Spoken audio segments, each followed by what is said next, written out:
Do you struggle to keep your business running at full speed during the summer months?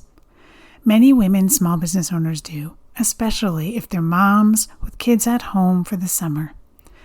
Unfortunately, most service-based business owners, a summer slowdown means decreased revenue. This is a very common question I get from my clients at this time of the year. How do I enjoy the summer with my family and make sure I hit my revenue goals? Well, today is the first of a series of my best tips to show you how to do just that. And don't worry, it won't require you to do any complicated math. Are you that driven entrepreneur who believes that working harder holds the key to your dreams? Are you drowning in the day-to-day tasks, wishing you had more time to strategize and cast the vision for your business growth? Hi, I'm Donna Dubé, your guide on this entrepreneurial journey. I've walked in your worn-out shoes, burning the midnight oil, convinced that sheer hard work was the secret to success. Just one more email, one more task, until I found myself on a one-way track to burnout. But here's the twist in the tale. I discovered that success isn't just about working harder, it's about working smarter. It's about being intentional with our time. It's about steering our ship with focus, because no team, system, or automation can outperform a lack of direction. In this podcast, I'm sharing with you all the strategies for business growth that it took me years to learn. If you're ready to step out of the daily overwhelm so you can amplify your profits, then I'm ready to teach you. I believe the only limit to your business growth is the one you set for yourself. Go grab a notebook, warm up that cup of tea, and let's do this. Welcome back, CEOs and small business owners. I'm so glad you're here. Before we dive into today's episode, I just want to remind you of my free 20-minute pulse checks. If you're feeling burnt out from your endless busy work and you want to leave behind the hustle and grind and really focus on what matters most, then this is your next step. Together, we'll identify key areas in your business that need attention. We'll develop a plan to leverage your time effectively and outline your exact next steps to achieving sustainable growth, i.e. more profit while working less. Book your 20-minute pulse check by clicking the link in the show notes. Alrighty, let's dive in. So today, we're kicking off a new series on the podcast, and it's all about setting intentions and goals for the season. Now, as I'm recording this, we're in the middle of a heat wave here where I live. It's beautiful summer weather, and sometimes our routines are a little bit different in the summer. Sometimes our routines are a little bit different in different seasons of our life. So while it's summer right now, and I'm sort of pointing towards that, this can apply to any time in your life, any season where things have to change a little bit in your business. So whether you're a parent at home dealing with kids who are also home for the summer, or you're just looking to make the most of your time, these tips are going to be really valuable for you. Now, I know some of you may be wondering, how do I really enjoy the season with my family and still be able to hit my revenue goals? And this is a really common question that I get from my clients, especially around this time of the year. So I want to dive in and give you some tips on how you can approach this. First things first, I want to talk about actually setting your intentions and goals. And I've thought of 5 key questions to help get you started when you're setting your intentions and goals for an upcoming season. Now, you know I'm all about action. Just listening to me on the podcast is not enough. I need you to actually do the thing. And so if you're listening, of course, if you're in the car, never mind. But if you're listening and you can pause, then I really want you to have a pen and paper or Google Doc, whatever works for you. And I want you to write down these questions, but I want you to actually pause after the question to reflect and write down some points and some answers for yourself. So that by the time you finish this podcast, listening to it, you have actually answered all 5 of these questions for yourself, and you're well on your way to setting your intentions and your goals. And then we're going to follow up this episode with another episode next week. And so I want you to make sure you have the documented answers to these questions before we move on. Alrighty, 5 key questions to help us get started thinking about setting our intentions and goals. Number 1, what restrictions do you have on your time, your energy, and your other resources in this next upcoming season?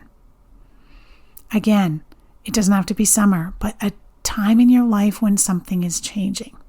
Maybe you want to take more vacation. Maybe you have a sick parent who needs some more of your energy. Maybe you yourself are going through some health troubles and you need to slow down a little bit. Whatever that looks like for you.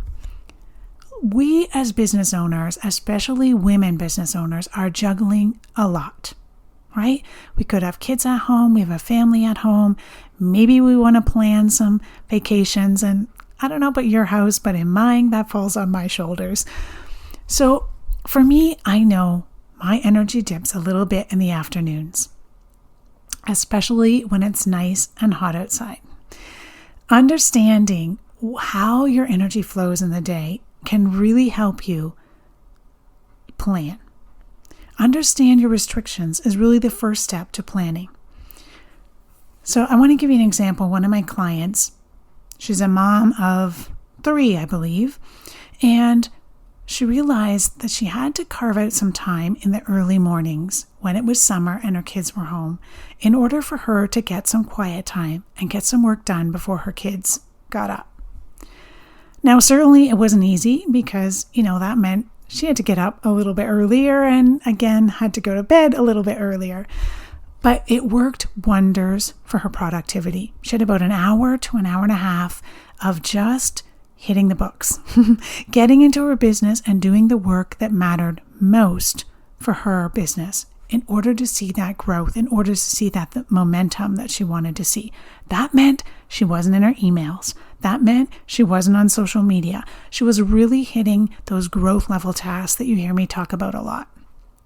So that quality time carved out first thing in the morning for her made such a big difference, so that when her kids got up, she could now enjoy the time with them. She could be present with them and not feel like, oh, I got to do this thing. I got to get back. I got to do, right? Separate those two things. So she has time dedicated to those high level tasks and time dedicated to her family and her kids.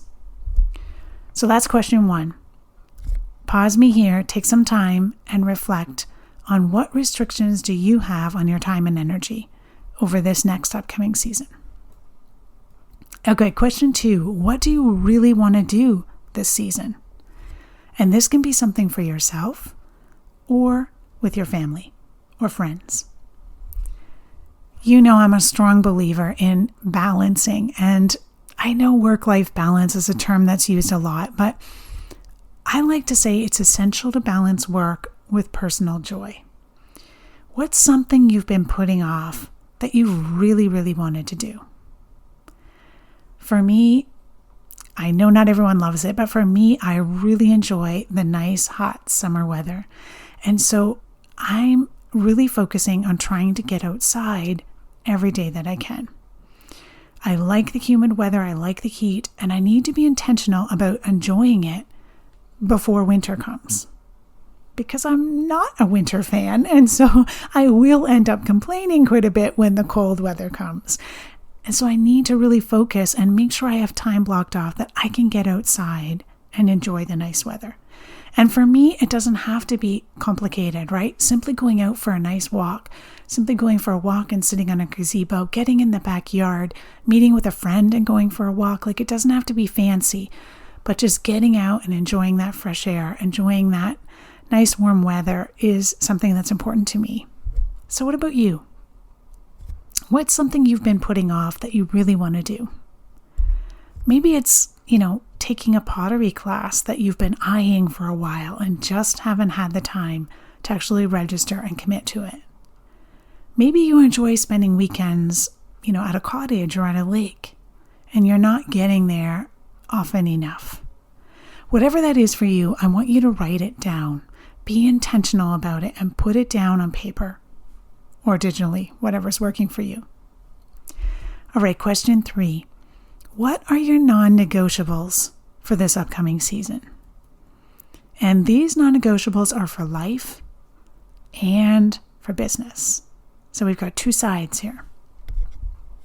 And just to be clear, non-negotiables are those things that you're not going to compromise on.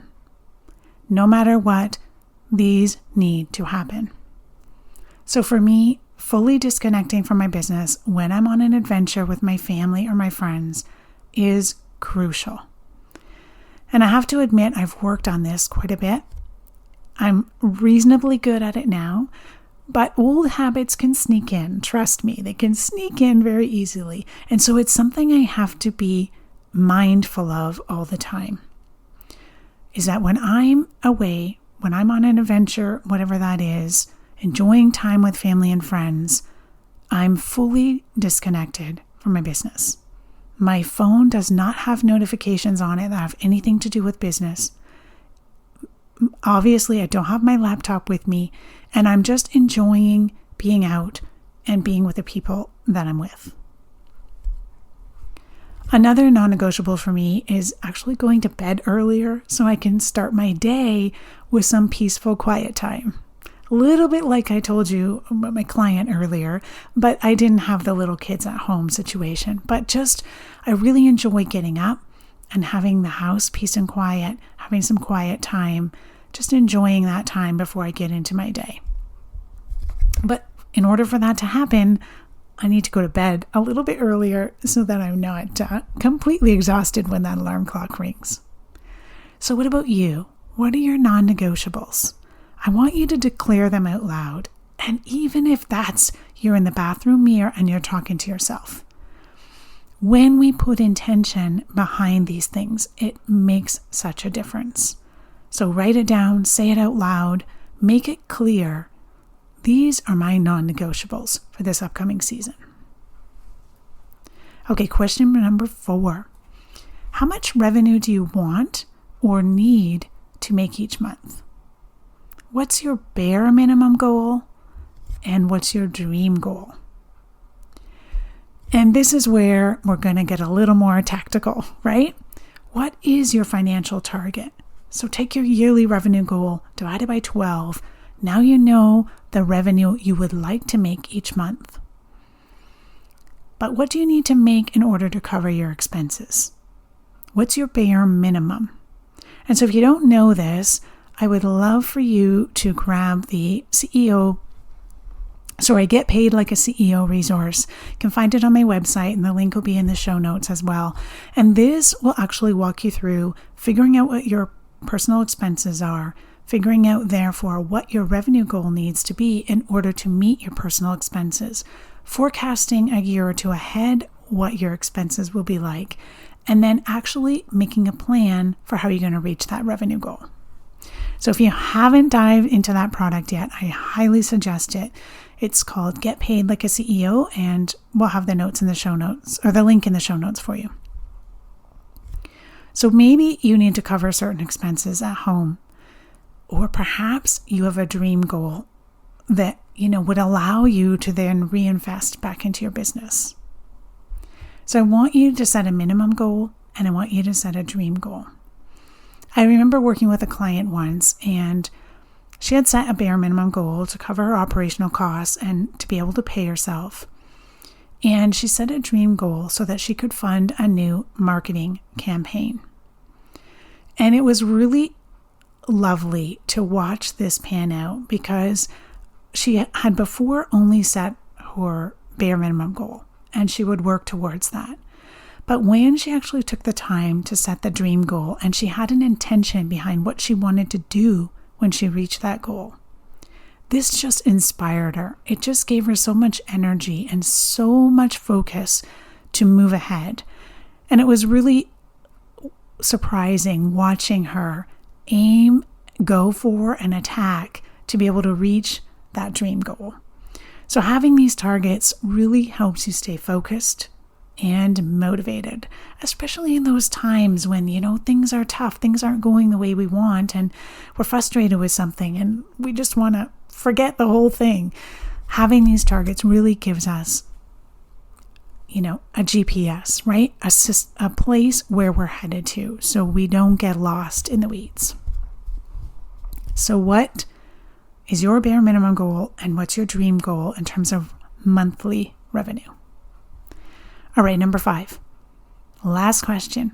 How do your seasonal business goals fit into your overall business goals for the year? So we frequently talk about revenue goals and goals as a yearly thing, right? Sometimes we do it in December, sometimes we do it in January, beginning of the year. We sit down and work out what our goals are. And it's important for us to be able to see that big picture. But I want you also to focus on how do your goals for this particular season, for whatever's coming up for you in the next 90 days, how does that align with your annual objectives? So as an example, if your yearly goal is to expand your client base, maybe this season you focus on networking and building relationships. And when you have a clear focus like that, it helps you ensure that every step you take in the next 90 days is now moving you closer to that long-term vision. Where we get into a trap is when we don't have that focus of networking and building relationships. If our goal is just to expand our client base, now we're throwing spaghetti at the wall, trying all kinds of different strategies, all kinds of different things to see what works. But when we take a set period of time, 90 days, and let's focus on 1 or 2 strategies, networking and building relationships. That's it. So now the decisions that we make, how we use our time, what we say yes to, what we say no to, all can center around networking and building relationships, which is aligned with our annual goal, our yearly goal of expanding our client base. So you see that it makes it so much easier to move forward because we know that the decisions we're making are getting us closer to our long-term vision. All right, I hope those questions were helpful. Again, if you haven't taken the time, I want you to pause and reflect on these questions. I want you to answer each of them. And you're going to really have a big picture view of what this season for your business, for your life, for your family is going to be like. And you're also going to have a realistic idea of any constraints, anything that you might need to navigate that might get in the way. Good. Okay, in our next episode, we're going to dig into how to actually hit our revenue goals. And I'm going to tell you a little secret that not very many people will say. And that is, not all revenue streams are created equally. So you're going to want to tune into the next episode to dive into that a little bit more. In the meantime, I'd love to hear from you. What are your non-negotiables for the upcoming season? It always helps to declare them out loud. Share them with a fellow business owner. Feel free to share them with me as well. I would love to know what your non-negotiables are and to help you stay accountable in this next season. So you can share them with me on social media. You can drop me an email, whatever's easiest for you. I'd just love to hear from you. All right. Since I'm asking you to share what your non-negotiables are, I just want to share my top 3 intentions for this season. Again, still a work in progress, but these is where I'm declaring for you out loud what my non-negotiables are. Number 1, be intentional about getting outside every day that the weather's permitting. Number 2, fully disconnect from my business when I'm on an adventure with my family and friends. And number 3, go to bed a little bit earlier so I can start my day earlier. I'm not a 5 a.m. club kind of gal at all, but I do enjoy those quiet early mornings, and I need to prepare for that the night before. All right, thanks for tuning in. I hope this episode was helpful for you. Until next time, keep focusing on what matters most, and let's banish that busy work for good. You've got this. Thank you for joining me on this episode of CEO Amplify. I appreciate you being part of our thriving community of ambitious business owners. If you enjoyed today's episode, I kindly ask you to share this podcast with a friend and take a hot minute to rate and leave a review. It would mean the world to me. Your feedback helps me reach more people and continue providing valuable content. Thanks so much for your support. Keep shining, and we'll catch you on the next episode.